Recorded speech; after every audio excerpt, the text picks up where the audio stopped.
Hi there, it's Brian Sebastian, Movie Reviews and More, the Women's Broadcast TV Network, womanontv.tv, and iTube 247. And today, all the way is, where are you, Roger? Are you in North Carolina, up in the hills? That's correct. Just right out of Asheville, North Carolina. All right, give us your full name and what you do and what you created. Roger Lehet, and I was a wood stove shop owner for about 25 years until the 2008 housing bubble popped. Lost the shop, lost the house, lost the farm, that kind of thing. Ended up living on a boat and invented a tiny little wood stove, which we'll get to in a little bit here, that was a piece of survival equipment, but it kind of went crazy. And now we export them globally, and it's been a very interesting life. And one of the biggest markets for that tiny little stove was the tiny house market.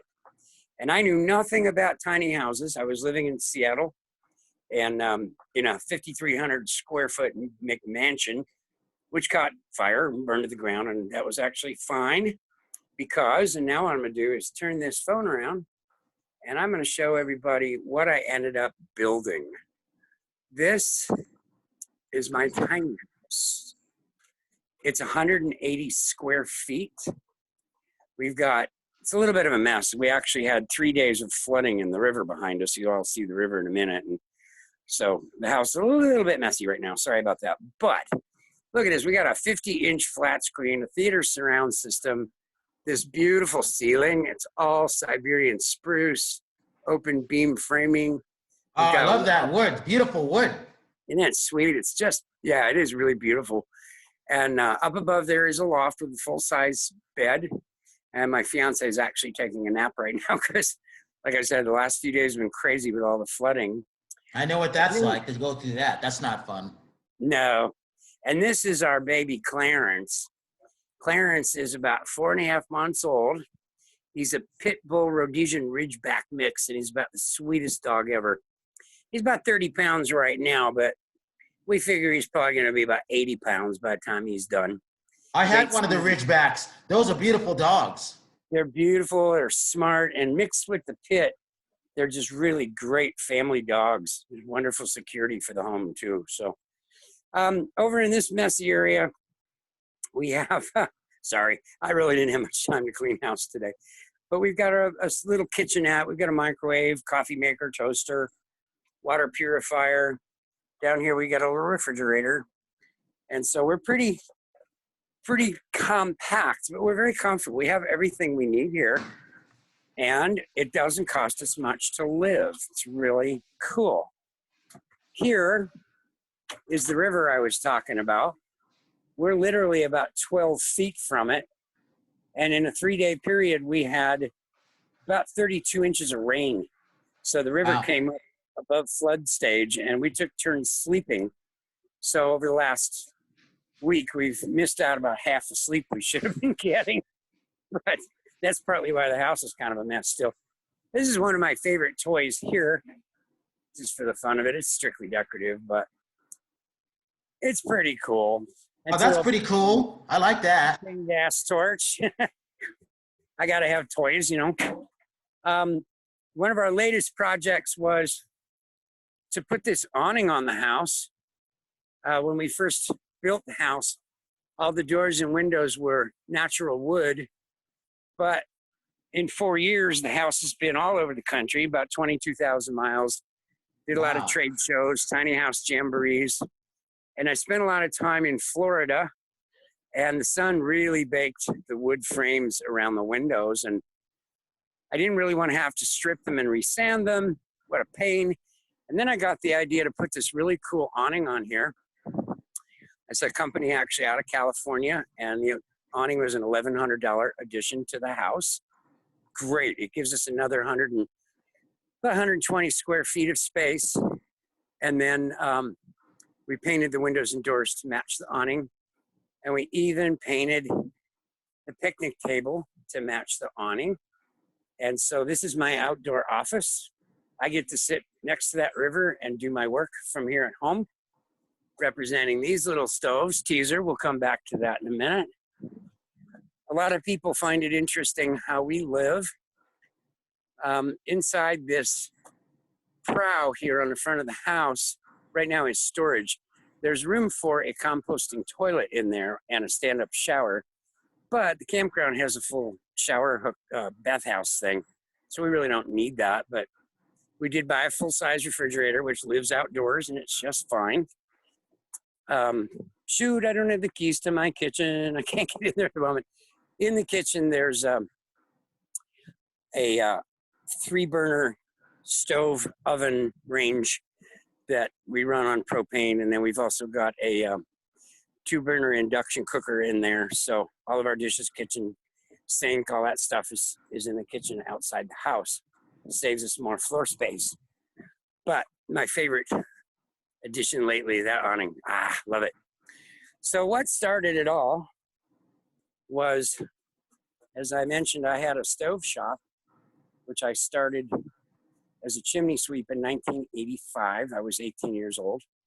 And by the time 2008 rolled around, I had a full-blown shop. I had 4 locations, actually. And I had just finished spending a year's income on expansion and inventory. And then the housing bubble popped. I had purchased things like outdoor kitchens, theater surround systems, hot tubs, lots of luxury items. Couldn't give them away. It was horrible. The bank came and took everything. The only thing they didn't know about was a boat that we lived on. And I had to build something to keep the boat warm in the winter because my wife's child was 9 years old and didn't like the idea of freezing on the boat. So I started playing with wood stove designs of my own. And I actually built 5 prototypes that looked something like this. And it was really weird. People from all over were coming and asking about the stove.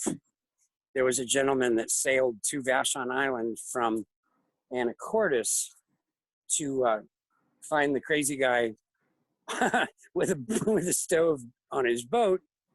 And the next thing I knew, tiny house people from all over the country started saying, we want them.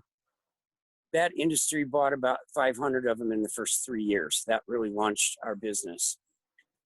Over the next few years, with very interesting marketing tactics, we were able to start selling these globally, and we still do. The stoves can be seen on www.unforgettable with 2 T's, fire, LLC.com.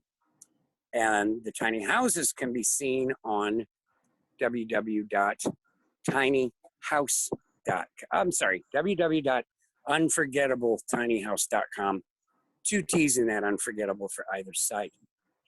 But the cool part with the Kimberly is that it enables people who are downsizing to have wood heat and heat security in a very small space. This stove is only 25.5 inches tall. It's got a 10-inch diameter. It weighs 56 pounds. This thing is portable. It'll deliver 40,000 BTU of heat. With a good hardwood, you can load a piece of wood on before bedtime and wake up to a cold bed in the morning. They're very popular in RVs, tents, yurts, tiny houses, boats, you name it. Anywhere that you want a wood stove that you didn't used to be able to get one, we can do it now for you. We also have a chimney system manufactured for our stoves, specifically for them because they operate differently than almost any stove known to date.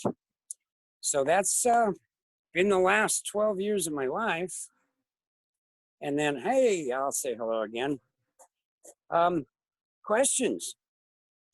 How long did it take you to make those, and why are they relevant now? Because you just had a flood, so I can imagine what you were just using with it, right? How handy is that? Well, if the power goes out, I can put a stock pot or a fry pan on top of it. I can cook burgers, I can cook steaks, I can cook salmon, I can cook whatever I want on it. I can also put a Dutch oven on it and do my baked goods. Oh, that's pretty good. I didn't know that. Yeah, we had a gal actually outsmarted me big time. We were trying to create an oven that went with the stove, and when you do stuff like this, when you're prototyping and you're getting things certified or UL listed for sale, thousands and thousands of dollars go into stuff like that. Right. In fact, the stove certification was $42,000 just to get permission to sell it here in the country. Is 42 grand right there. So Wow. we were looking at doing an oven, and we knew it was probably going to be $500 or $600 for an oven. And this lady in Oregon called me up one day, and she had one of our stoves, and she says, I got this great thing on YouTube. You got to watch it. I'll send you the link. So there she was in her tiny house with her Kimberly stove, and she had bought a Dutch oven that she got for like $4 at Goodwill, and she drilled a hole in the lid and used a probe-style oven thermometer and put a trivet in the bottom of the stoves to lift the food off the bottom so the bottom of the food wouldn't burn. And she was demonstrating this great little oven. It worked really well on YouTube. The problem was that at the end of the video, she said, and this is my pan full of magic marijuana brownies made on the Kimberly wood stove. And I said, you can't do that. Come on. That's not fair. I'm trying to stay in business here.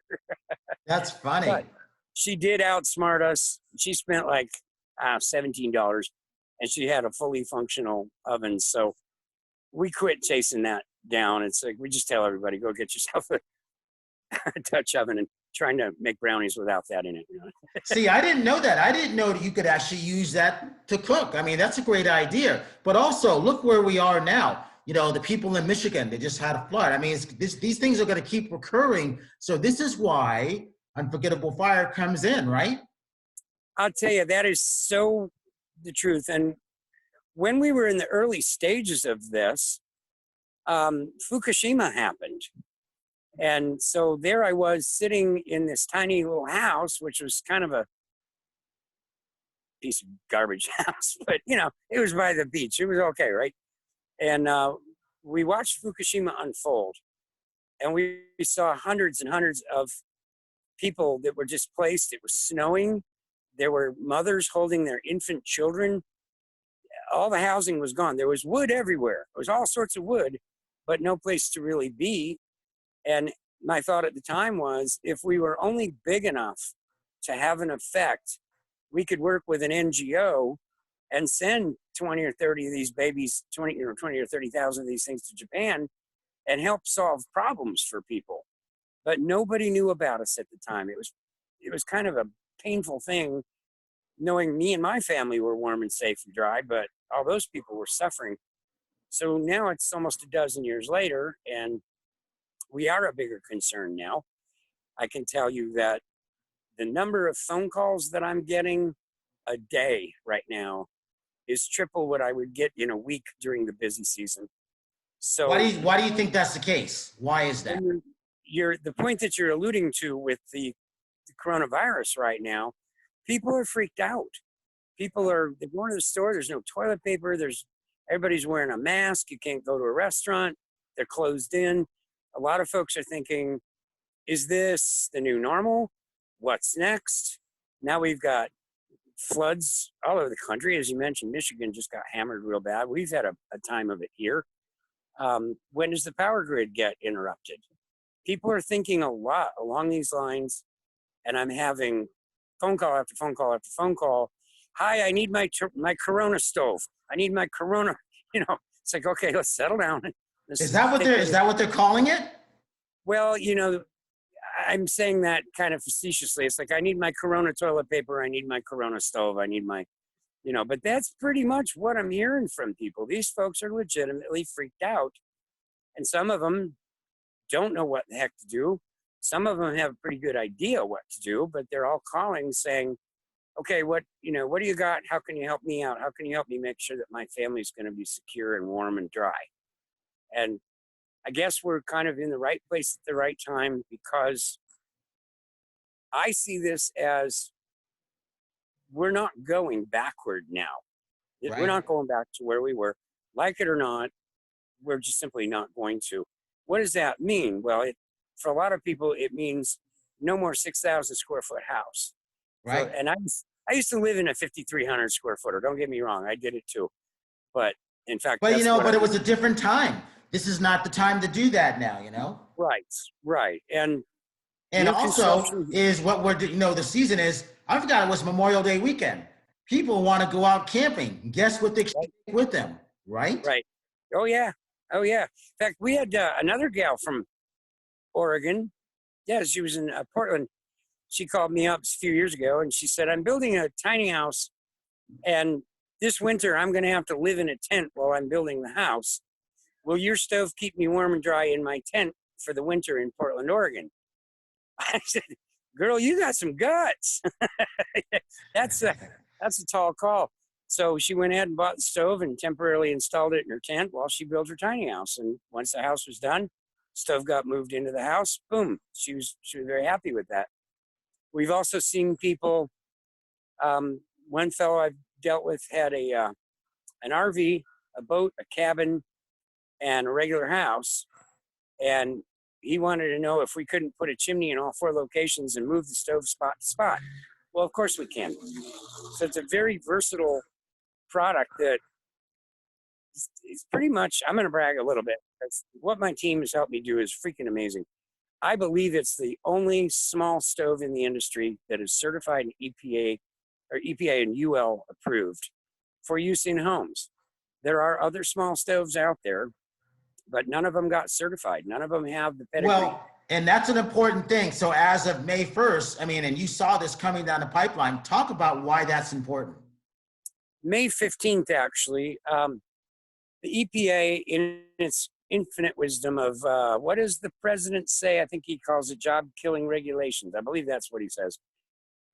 They're guilty of that one.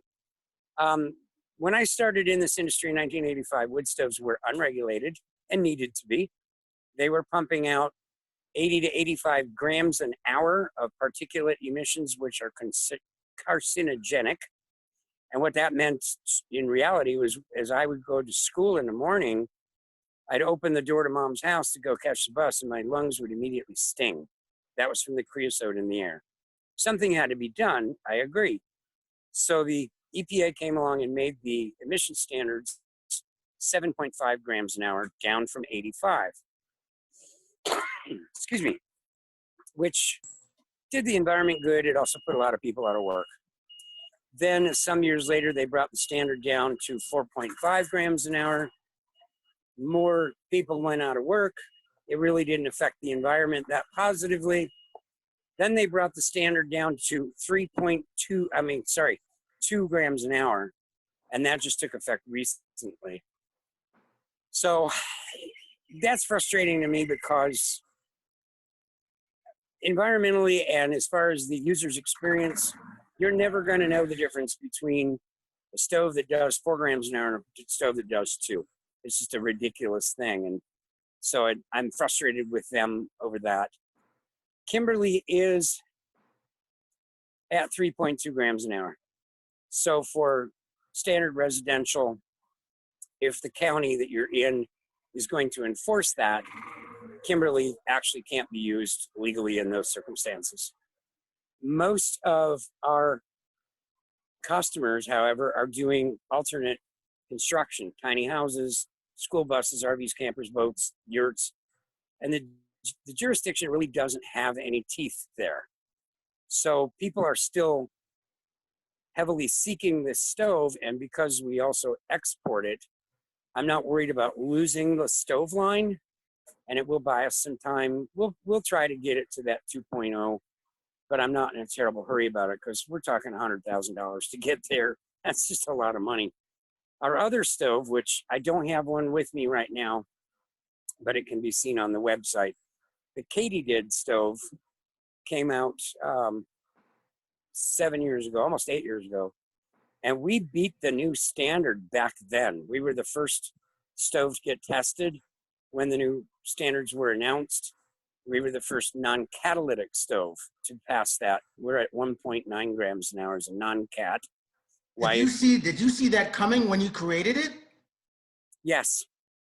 Yes. In fact, we were just about to go for certification, and we did a internal emissions test, independent on our own, and found that we were over 2.7 And we decided to stop, and we invested another $50,000 into R&D and brought the stove down to 1.9.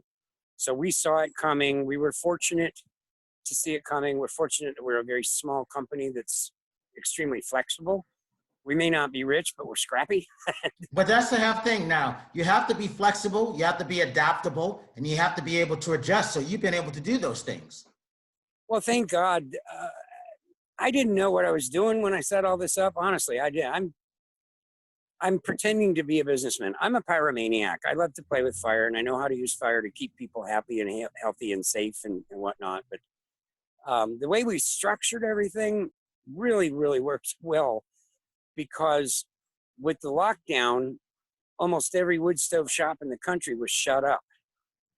And that's on top of all these stoves being knocked out of the arena because they're way over 2.0 grams an hour.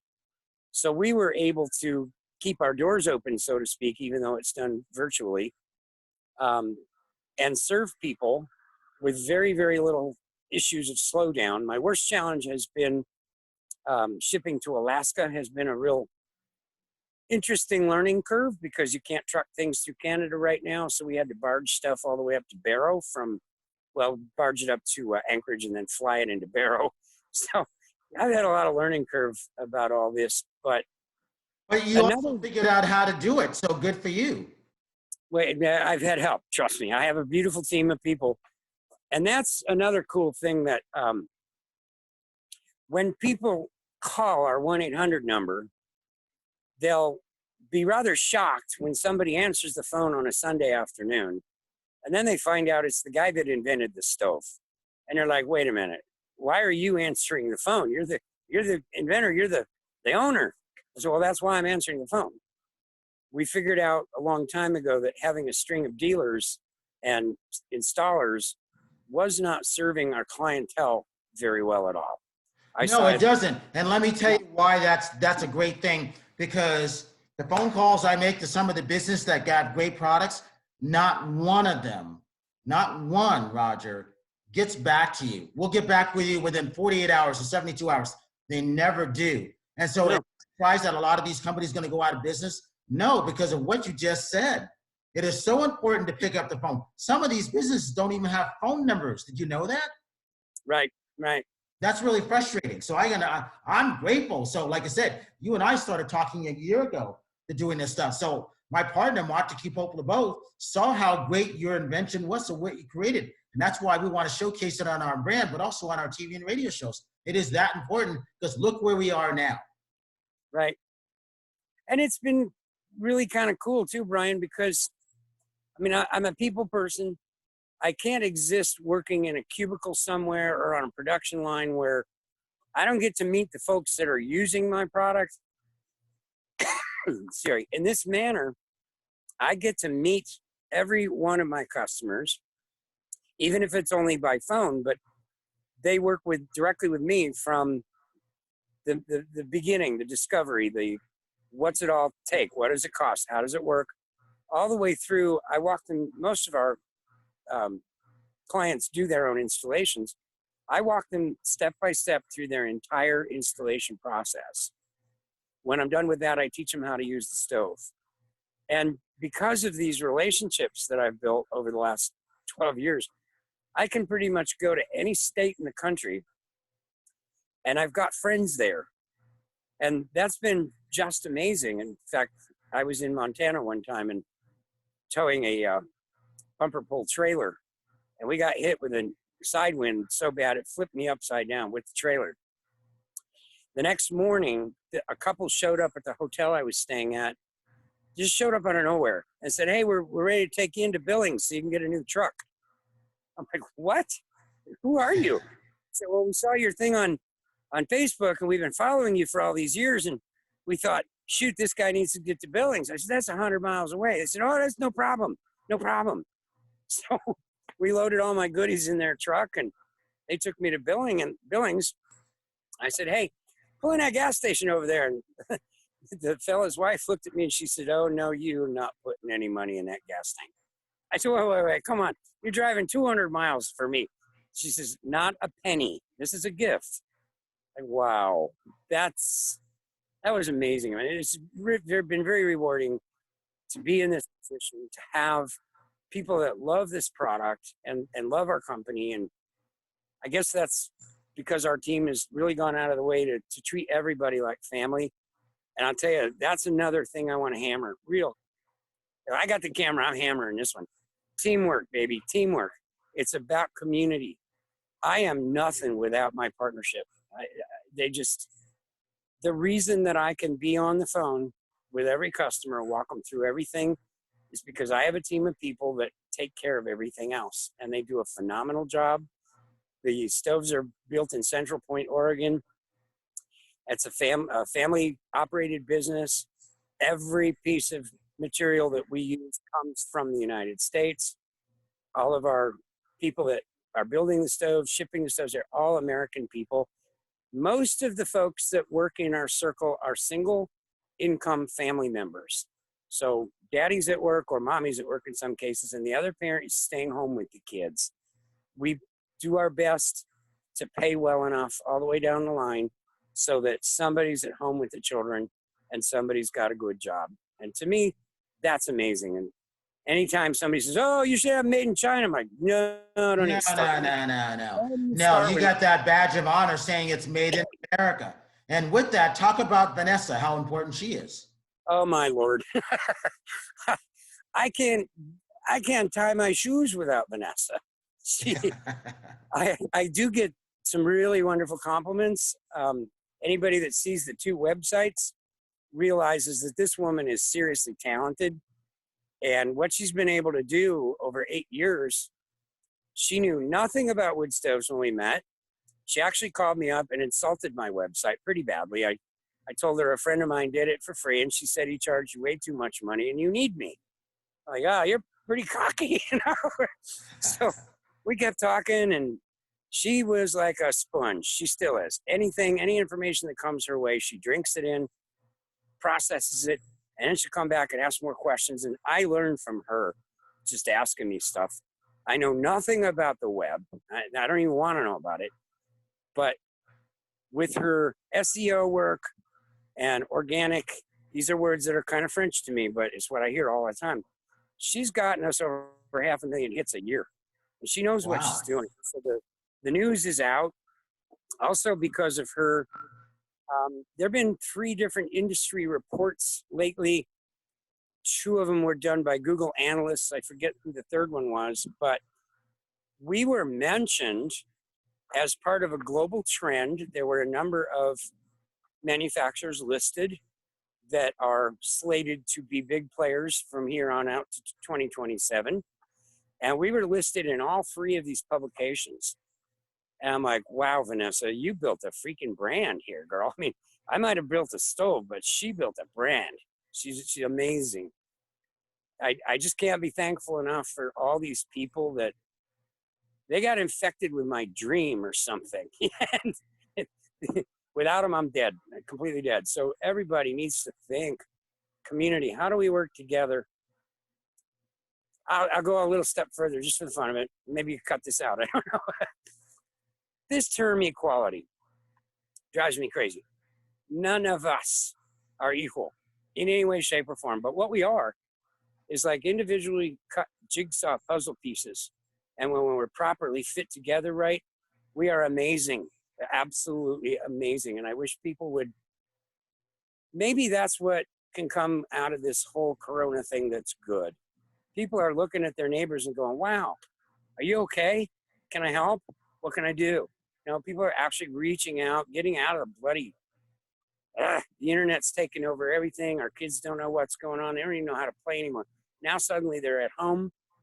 Families are sitting down at the dinner table. People are talking. This is good in many ways. I'm sorry people have been sick. I'm sorry people have lost their lives. It's horrible and tragic. And I'm sorry it takes something that tragic to bring a society together. But I think that's what we're seeing in a lot of ways. Absolutely.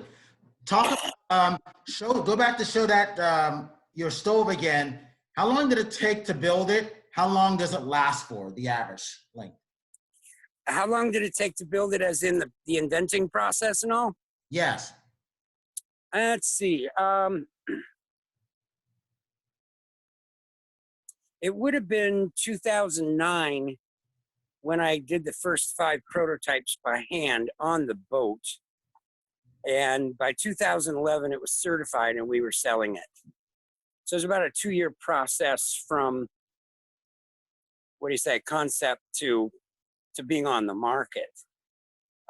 That's a lot of thousands and thousands of hours spent just operating and testing and playing with things. And when we walked into the certification lab, we had no sense of what it would really do. We just figured it was clean and it would pass.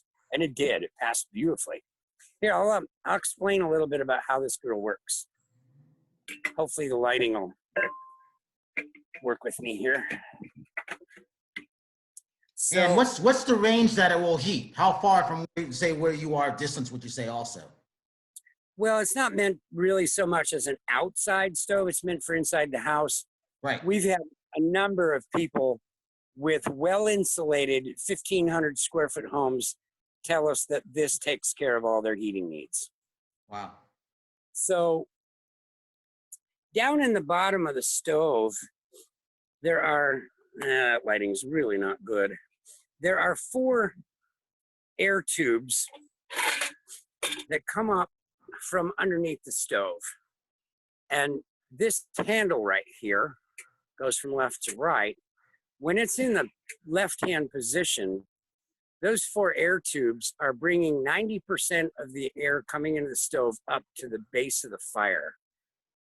The wood is actually set on this grate, which has an ash dump cover.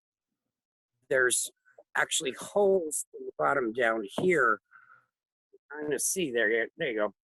When you need to clean the ash out, you pull the ash grate out and you just push all the ash down there with a little brush, like a little metal brush.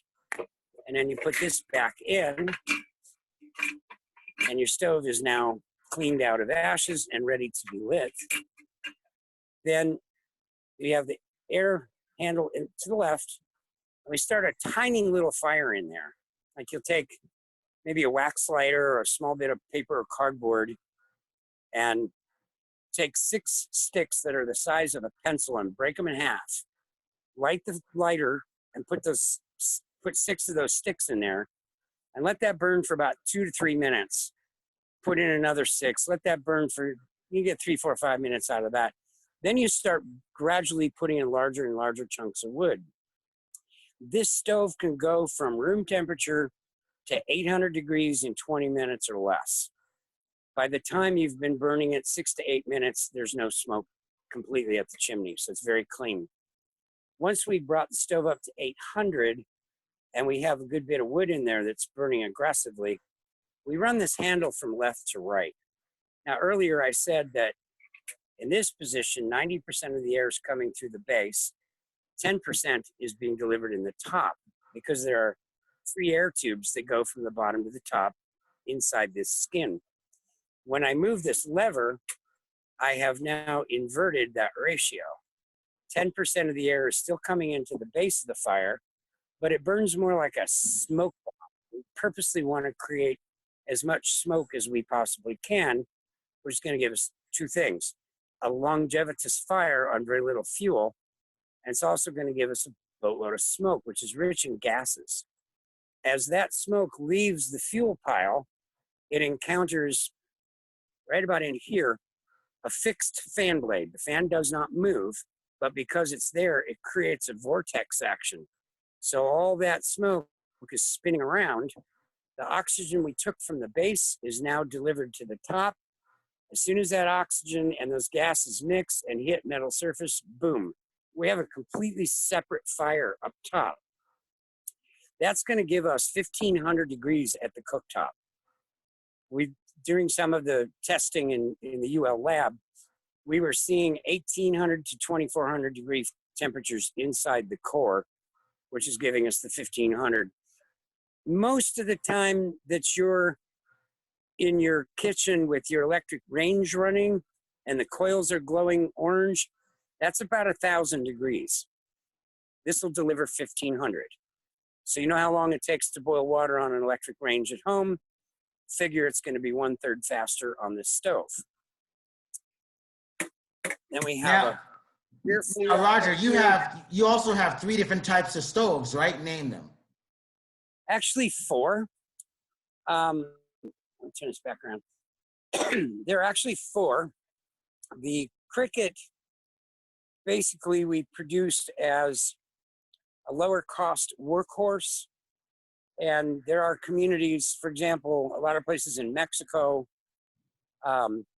Chihuahua comes to mind. It gets bloody cold in the wintertime there. It's 6,500 feet up. And that is not, it's a depressed economy. It's not as we think of life today here. These folks can't afford a Kimberly. And so we came out with the Cricket. We did not bother to certify it because it's way, way, way better than anything they've got there. And to keep the price down on it, we didn't certify it. We just have that as an export stove. Right. And there's a recent prototype. I don't have any way to show that right now, but in the future, I'm sure I've got a video that I can actually send you that you could share. But that stove has 2 fireboxes. It looks a good bit like the Katydid that I sent you. The top firebox is where we have the smoky burn. The lower firebox, the flame actually goes from the top to the bottom, and it hits 2,400 degrees at the base. And we have 2 thermal electric generators embedded in the base of the stove that are water cooled. So that one produces electricity, enough hot water to heat a hot tub. And when we took it to Washington, D.C. for a global competition, design competition, I was running my electric guitar on it. I don't play that well, but I was playing. We were cooking, we were baking, we were producing hot water. We had phone charging station, hand washing station. We had a string of incandescent light bulbs running. And people were really quite taken aback. They'd never seen anything like that before. Getting that to market, there you go again. It's all about money. It's all about what it costs to do stuff. And in our society, it's a lot of dough, and we can't wait to see that come out. I'm also working with the university's engineering department on yet another product that will be even more advanced than that. And that's about a 3-year project that we have just started working on with them. Talk about how you got the names. How did you decide to name them? Well, when I was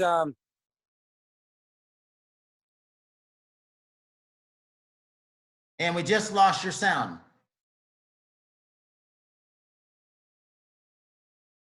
Roger, I don't know if you hear me. We just lost your sound. How about now? Yep. Yeah. There you go. Okay. Okay. Good.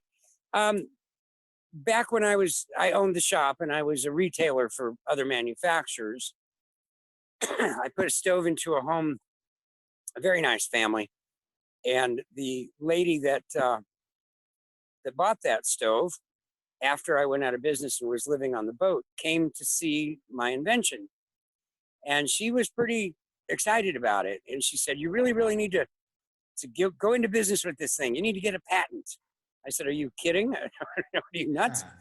And she said, no. I want you to call some patent attorneys and find out what it costs for a patent search.